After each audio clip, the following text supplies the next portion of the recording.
Merci Seigneur, merci pour ta bonté, merci pour ton esprit qui est là à l'œuvre dans nos vies. Ô Saint-Esprit, viens nous conduire, viens nous introduire dans la vérité tout entière de ce passage que tu nous as donné à méditer ensemble.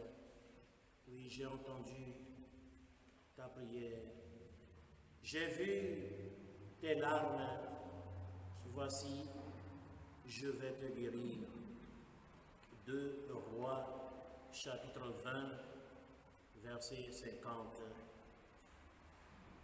Chers amis en Christ, voyons tous ensemble dans quel contexte Dieu avait parlé ainsi à Ézéchias. Nous lisons dans les Écritures, en ce temps-là, Ézéchias fut atteint d'une maladie mortelle. Le prophète Isaïe, fils d'Amos, vint lui dire, « Ainsi parle le Seigneur Dieu, mets de l'ordre à ta maison, car tu vas mourir. Tu ne vivras pas. Mets de l'ordre dans ta maison. Arrange ta vie. Cette maladie va te conduire sûrement à la mort. Tu ne vivras pas. » À ces paroles, Ézéchias se tourna vers le mur et fit cette prière au Seigneur Dieu. « Ah, Seigneur, Seigneur Dieu, de grâce, souviens-toi que je me suis conduit fidèlement et en toute probité de cœur devant toi, que j'ai fait ce qui était bien à tes yeux. » Et Ézéchias pleura amèrement en versant d'abondantes larmes. Isaïe n'était pas encore sorti de la cour centrale quand la parole du Seigneur lui fut adressée. « Retourne dire à Ézéchias, chef de mon peuple, ainsi parle le Seigneur, le Dieu de ton ancêtre David. J'ai entendu ta prière, j'ai vu tes larmes, voici, je vais te guérir. » Amen. Et dans 3 jours, tu monteras au temple du Seigneur. J'ajouterai quelques années à ta vie, ou plutôt j'ajouterai 15 années à ta vie. Je te délivrerai, toi et cette ville, de la maison du roi d'Assyrie. Je protégerai cette ville à cause de moi et de mon serviteur David. 2 Rois, chapitre 20, du premier verset au verset 6. Quelqu'un dit Amen. Ce passage de la Bible qui nous rassemble aujourd'hui veut nous apprendre l'importance de la prière persévérante et confiante en la toute puissance de la miséricorde de Dieu. Il nous apprend également que devant Dieu, nous n'avons qu'à faire prévaloir nos œuvres de foi ou encore nos œuvres imprégnées de la foi afin d'attirer la faveur de Dieu sur nous. Mes chers amis, tout peut être décidé contre vous. On peut décréter la mort de ta vie. On peut décréter la malédiction sur votre vie. On peut vous enfermer dans des liens ancestraux. Tout peut s'acharner contre vous. Si Dieu est de votre côté, rien ne peut vous arriver. Vos ennemis reculeront parce que Dieu intervient pour repousser chemin à ses ennemis. Ézéchias était atteint d'une maladie incurable, d'une maladie mortelle. Dieu a envoyé le prophète Isaïe, lui annoncer sa mort prochaine. Le prophète Isaïe lui fit part de cette mauvaise nouvelle et lui dit, ainsi parle le Seigneur, mets de l'ordre dans ta vie, car tu vas mourir. Tu ne suivras pas. Prépare sérieusement ta mort. Tu ne survivras pas. En apprenant la sentence sur sa vie, Ézéchias se tourna vers le mur et fit cette prière. Ah Seigneur, souviens-toi que j'ai marché en ta présence avec loyauté. J'ai fait ce qui était bien à tes yeux. Et il versa d'abondantes larmes. Dieu a écouté sa prière. Il a vu ses larmes et il révoqua la sentence de mort sur sa vie. Dieu lui fit miséricorde grâce à sa prière imprégnée des larmes de tristesse et de repentance. Il se tourna contre le mur. Il se tourna contre le mur. Ézéchias se tourna contre le mur. Mais qu'est-ce que cela veut dire? Il se tourna vers ce qui est devenu son impasse. Le mur, voilà son impasse. Plus de passage. Il n'y a plus de porte de sortie. Point d'échappatoire. C'est le cas de certains d'entre nous aujourd'hui, dans cette église. On dit souvent chez certains peuples, la fin, F-I-N, la fin du chemin, c'est la chambre à coucher. Si tu fuis, tu cours, tu entres dans ta maison, et tu traverseras, n'est-ce pas, le salon, mais tu veux aller plus loin. Quand tu entres dans ta chambre, c'est fini, il n'y a plus de porte, c'est fini. Voilà. Donc la fin du chemin, c'est ta chambre. Là, tu ne peux plus sortir. Voilà Ézéchias. Ézéchias ne regarde que le mur. Il fait face à l'impasse, à l'impossibilité. Beaucoup d'entre vous se posent la question sur le sens de leur vie, parce qu'ils se retrouvent non pas devant des murets, mais devant des murailles, des remparts infranchissables. Tous les jours, toutes les nuits, tu ne fais que pleurer, te lamenter. Tu passes des nuits et des nuits sans sommeil, comme disait l'auteur du livre des Lamentations. Revenir sur la misère où je m'égare, c'est de l'amertume et du poison, sans trêve, sans repos. Mon âme y revient et je la sens défaillir. Toute mon assurance, tout sur quoi je comptais a disparu. avec l'espérance qui me venait du Seigneur. Lamentation, chapitre 3, du verset 17 au verset 18. Il n'y a plus d'espérance, c'est la désespérance totale.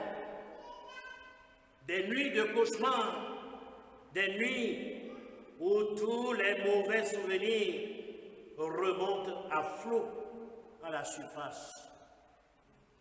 Mes chers amis, Dieu se souvient de ce qu'a été notre amour pour lui.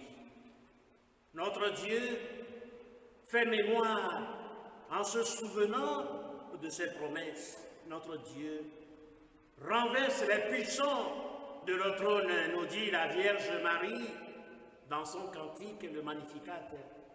Luc, chapitre 1, du verset 51 au verset 52. Le puissant renverse les puissants. Le Seigneur renverse les puissants de notre trône. Mes chers amis, c'est aujourd'hui que s'accomplit cette parole adressée autrefois à Ézéchias.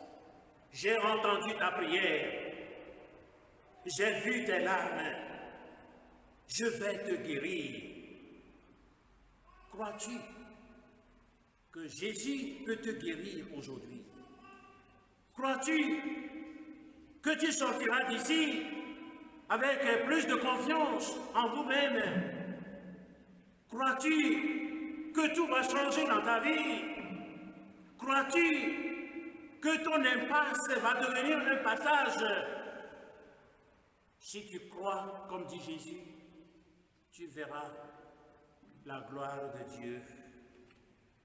Si tu crois, tu verras la gloire de Dieu. Le Dieu de Jésus-Christ est toujours le même hier et aujourd'hui. Il a exaucé Ézéchias à la suite de sa prière et de ses larmes de repentance. Dieu a révoqué la sentence de mort qu'il avait prononcée contre lui. Dieu l'a guéri. Il a délivré du filet de la mort. Oh, lui qu'on a dit, bientôt tu vas mourir, elle a encore vécu. Dieu dit, je te donne encore 15 années. 15 années, tu vas encore vivre plus de 15 années. C'est ça, mes chers amis.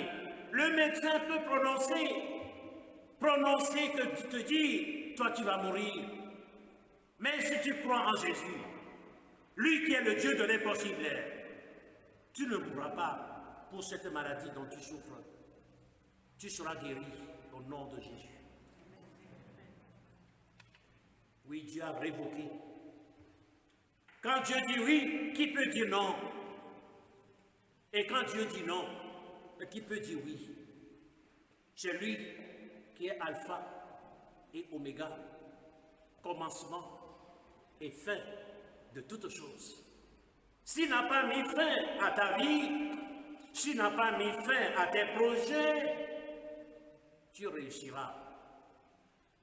Tu réussiras. Oh mes chers amis, nous qui sommes dans les mêmes conditions, oui, je l'ai déjà dit, Dieu te dit, j'ai entendu ta prière, j'ai vu tes larmes, voici je vais te guérir. La miséricorde de Dieu se manifeste dans une prière fervente faite avec le cœur. Ézéchias avait prié avec tout son corps et avec toute son âme.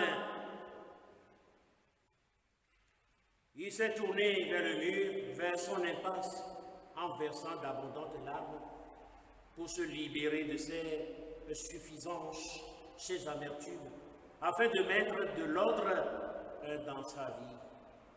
Il s'est débarrassé du doute pour se revêtir de la confiance en Dieu. Il s'est totalement abandonné à la miséricorde divine, comme Jésus nous a appris à la croix.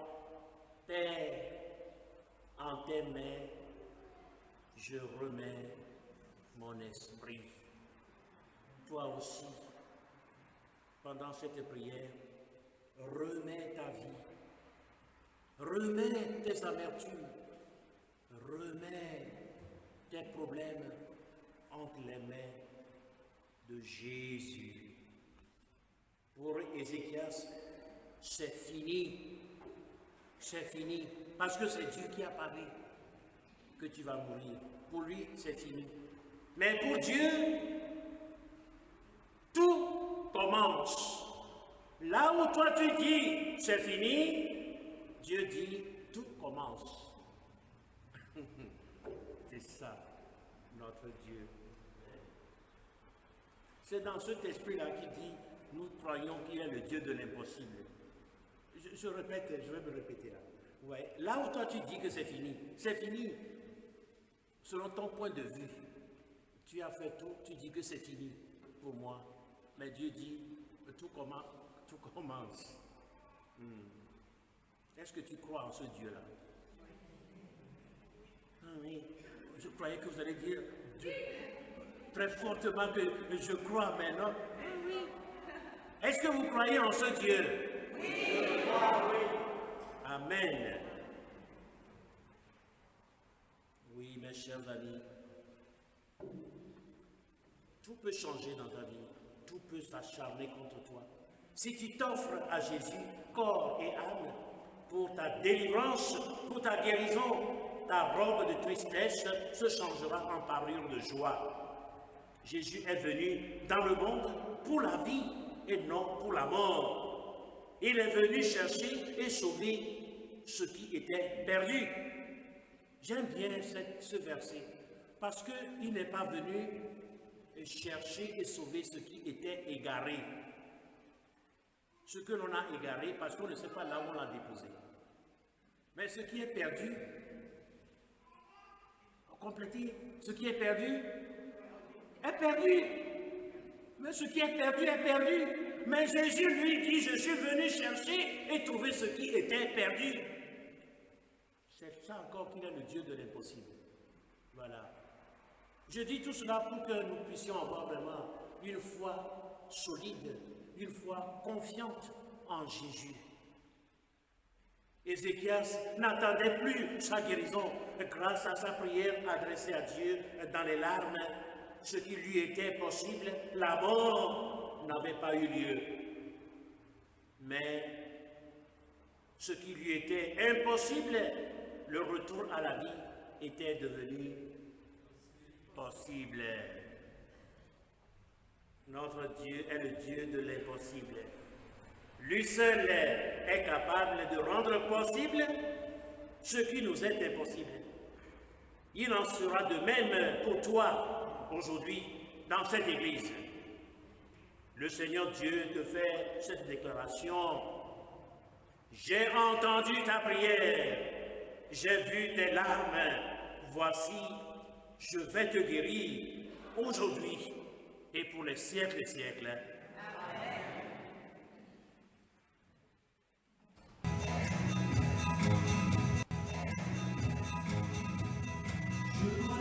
Seigneur,